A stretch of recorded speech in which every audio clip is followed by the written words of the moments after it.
Communication 1101 is broken down into 5 different things: written, oral, visual, electronic, and nonverbal.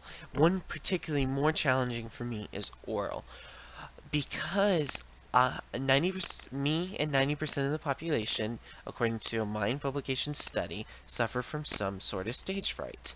My stage fright is broken down into a couple problems, but I plan to overcome those specific problems in not only their own ways, but in also a common theme of practicing and making myself more comfortable.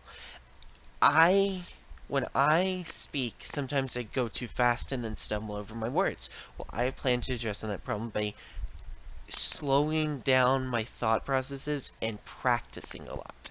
If I practice speaking and slowing down to talk, then my project will go a lot better.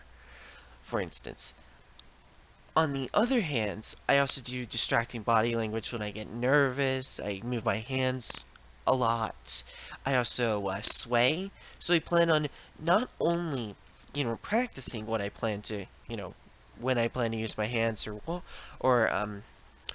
you know, my other parts of my body language, but also trying to just walk a little bit so when I have the need to go back and forth, it looks less distracting and less like I'm planted and more of a natural flow.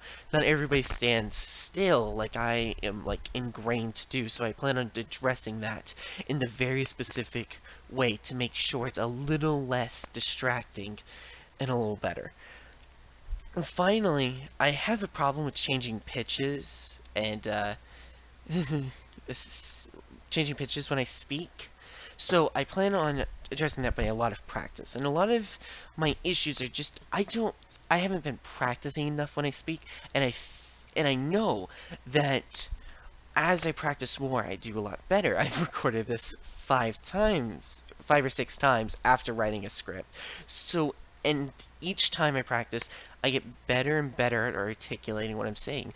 So I plan on using practice and using other tricks to get around my specific problems of stage fright to improve myself on oral communication and just being better at not either overblasting my tone or voice, but also being more understanding. Oral can take place in the debates, and I have a problem of overtaking a debate. So I plan on making sure it's a little bit more balanced with everybody and also just listening, because listening is an important part of oral communication, just in the fact of communicating yourself. You have to know what somebody else is saying to be able to articulate your points correctly.